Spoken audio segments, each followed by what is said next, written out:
Ah, the Woodworking Shows. A place where everyone knows your name and you're always greeted by a friendly face. Well, at least 2 people knew my name, and Nicole was one of them. But for the Jersey boy with that gleam in his eye, the Woodworking Shows are a wondrous toyland full of the stuff woodworking dreams are made of. The Woodworking Shows are a great place to do some shopping, observe cool new tools in action, do some shopping, meet up with friends from the local guild, maybe do a little shopping, annoy the guy at the wire cutting booth, do a little shopping, and observe some excellent free and paid demonstrations. In this episode of The Wood Whisperer, I'm going to give you a quick introduction to the Woodworking Shows and show you just what they're all about. We even have some great interviews with a few of the experts from the show. Our story begins with a 45-minute car ride to Scottsdale, and me dropping some of my coveted pearls of wisdom. Are you excited? No. Yeah! But we first had a hearty breakfast. A hearty, healthy breakfast. Watch the road. I am watching the road. No, you're not. I would like to say I do not condone videotaping him driving. Yeah, we do. That could cause an accident. And now that we have full bellies, we're going to go to the wood show and cause some trouble. Ask questions and try and find some interviews. So it should be a good time. I think. I hope. We'll find out. Stay tuned. And I'm going to be flexing the plastic today. Oh, yes. Time to purchase some new toys. I have a couple tips for everybody on your way to the wood show. Just a couple things to think about. Number one, I'm just making these up as I go along. Number one, always plan on spending more than you think you're going to spend. Because there's always going to be something that you go, "Ooh, I need that!" And then you'll probably take it back to your shop and put it in a cabinet somewhere and never touch it again. But that's not the point. You're going to spend more than you expect to spend. Number two, resist the urge to bring your wife. Go by yourself, get a buddy, go with a friend. That's really the best way to spend money. You can encourage each other to spend money.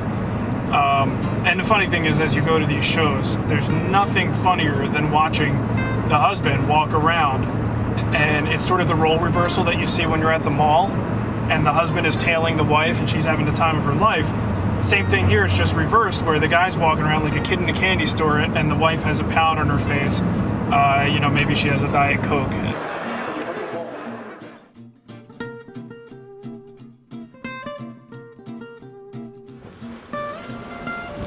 As they say in Europe, off to the wood show.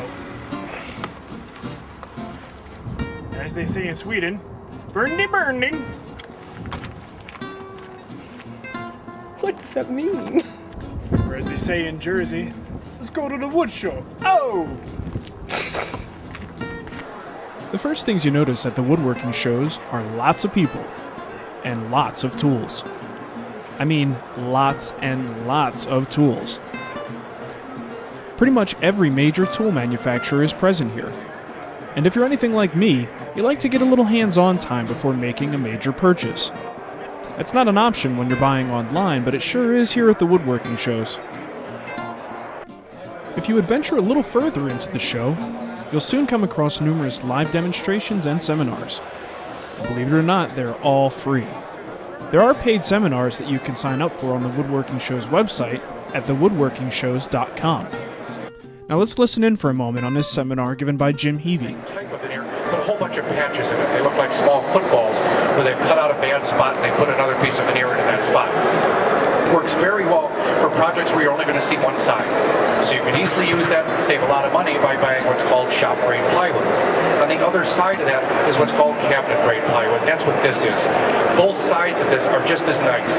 So in a cabinet where both sides are going to show, you're sometimes stuck with buying something like cabinet grade plywood. If they were these book projects or bookshelves, bookcases that are on the side here, in many cases those are up against a wall where they're built into a small little opening in the wall. You could easily use cabinet or shop grade plywood there without a problem. But on something like this where it's visible from both sides and the shelves from top and bottom and everything, I think you may want to start looking at the cabinet grade.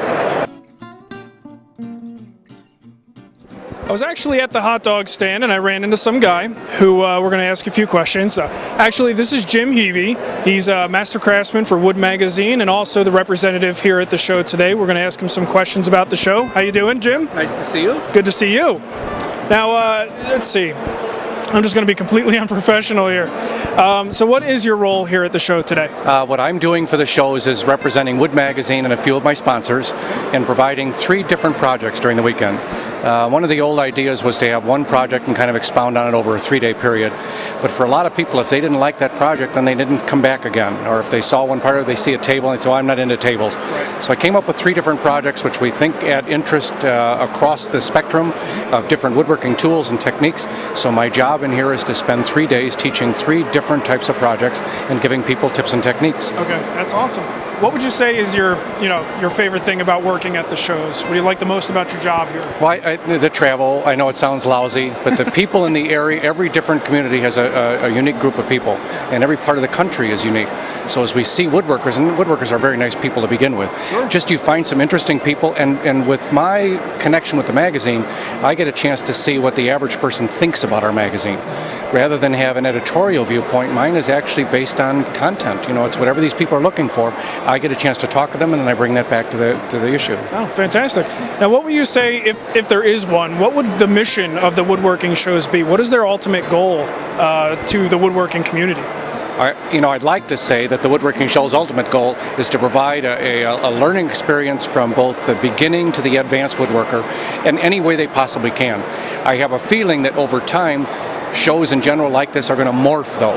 Okay. If you look at TV shows now, the more popular TV shows have a lot of DIY interest to it. Absolutely. And I have a feeling that maybe combining this with furniture construction along with crowning your room or something like that will add even more interest. But I think the show's goal is to appeal to a very broad range of people. Right now it's woodworkers, and we're trying to approach every different front we can, from education to tools and techniques and that kind of thing in the hopes of doing that. Okay. That makes a lot of sense. I mean, we watch TV all the time and it's all DIY. Everything is DIY. Exactly. Now, I remember we were here last year and I think you were working a finishing seminar. I actually got to sit in. It was an excellent seminar. If you could give, I know finishing for most woodworkers is probably one of the most perplexing topics. They get it in their head that it's just a really difficult thing, and that's the worst part of their project in their minds. For a lot of beginning woodworkers, they could really use a piece of advice from a pro that might give them an idea that, this really isn't as hard as it seems. What advice would you give somebody in terms of finishing to sort of settle their minds and maybe, fall back on some old reliable techniques? What kind of advice would you have for woodworkers in that regard? I think my biggest advice to them is always to experiment on something before they tackle their finished project. And I know it sounds very simplistic, sounds like something everybody should know, but nobody does it. They take all of the things they've always done this stain, they've always done this finish, they do it on a project, find out it didn't work. Right. So if they would set up from the pieces of wood that they have as part of their project, sample sets that will allow them to try not only the woodworking techniques, but the finishing techniques, they would be a lot more comfortable. And I think lastly, to not be afraid to make mistakes. All woodworkers make them.